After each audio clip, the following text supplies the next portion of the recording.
Good morning, Southeast Minnesota. It's May 20th, 2020, and this is episode 25.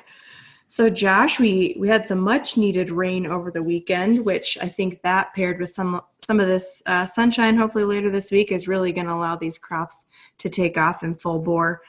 Just nice to really get around, make the rounds on some of our initial emergence assessments in both corn and beans, and then also just making the rounds on some of those frost calls that we'd mentioned last week on the call. But I think for starters, if you just wanted to give us a quick overview, what are you seeing as kind of those final assessments, especially in soybeans that were maybe hit with some of that frost? Yeah, I was out yesterday there a little bit and kind of on my final round of some stand establishment, or maybe more like frost issues, I guess I'll put it that way.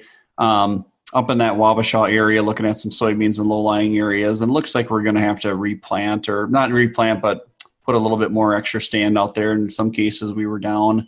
It's one of those frustrating service calls where, usually we're looking for that 90,000 in soybeans. If we have 90,000, we're going to let that ride and not do any supplemental replant or interplanting there. In this case, we had a lot of counts that were kind of 80 to 85,000, a few less, a few more. So it was one of those frustrating service calls of trying to make that call, and we're going to replant a few acres there. Very minimal. But definitely they were dinged pretty hard from that frost there, and kind of a 2-round frost. The first one maybe didn't get it. The second one got a little bit harder. But overall we dodged that pretty well. And it was nice to see the rain this past weekend. Varied a little bit north to south, Allie. Sound like a lot of 2.5s across the viewers area here. As you get north of Zimbrota, we were knocking on the door of 6+ inches in some pockets, which is a little bit more than we'd like to see, but much needed. Herbicide, some of the pre's we had down really needed that, and it'll be important to get out there to see if those pre's hold back some of those annuals, because they are really starting to come as well. And I think on the pre side of thing, Josh, so you talk about hopefully that activates some of those pre's. What are your thoughts on maybe the reach back potential of some of those herbicides as they did get that rain for activation? Yeah, it's real. It's something that can happen. In a lot of cases, we usually get the rain that we don't have to look for that. But it's something I've seen, many times when we kind of ride that line of being a little bit dry, we're going to get the rain in time. But if they're really small, just kind of germinating, poking out of the ground, you can really see some of that pull back and still get some pretty good activation. I also wonder too, if we do got some farms that have had some historical heavy pressure. In most cases, those are going to be the ones that I really want to go scout, or maybe got a new farm that has had some weed history that's a little more heavy pressure than what you've been used to. But I think in a lot of cases, the pre's are going to be okay. But we're going to be scouting. And I've noticed too that the bean fields I was walking on, some frost evaluations ahead of pre, were still looking pretty clean. However, when I do look at, we have a few cornfields that are kind of a one-pass early post situation. Boy, the annuals are really coming. So which is a good gauge that the pre is holding some of that early flush back, but it's really going to take probably till the middle to the latter part of this week to really get a good feel for how those pre's are holding up. But I think the rain came just in time personally, but going to need this week to get out and scout a little bit more to know for sure.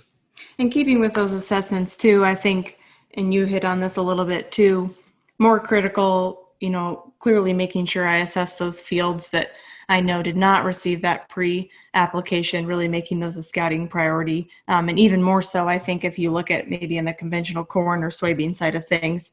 But pre's aside, as we maybe shift our focus to what some of those post-applications should look for, what could we potentially be looking at for some of those post-applications, or timing around some of those? What's too early? What's too late? Yeah, on the soybean side of it, where we have a pre-down, like I said, we got to do a little scouting there to see if we need to make some changes. If we don't have a pre-down, going to want to be scouting intensively, because we do want to get those weeds before anything gets that 4-inch mark, which this time of year with this kind of moisture as we warm up, that can happen really, really fast. But, scouting for that is going to be important. And I think the corn pre-passes, in all reality, once we kind of dry up from this rain, the window starts to open up.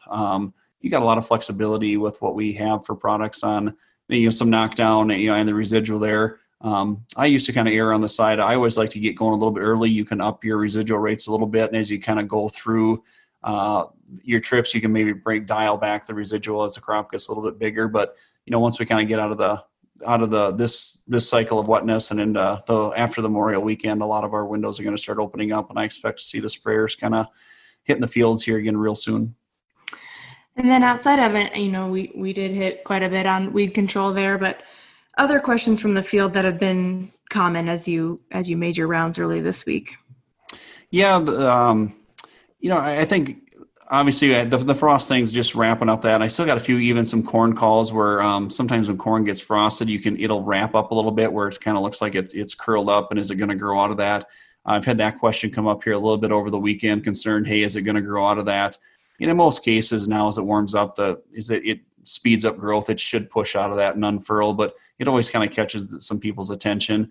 And then Allie, I think as we, maybe come out of the break a little bit, the unevenness in the corn is something that's come up quite a bit. And I think that's something we're going to want to spend a little bit more time on. That's probably been the biggest question here the first half of this week. And when we come back from the break, Allie and I will dive into that.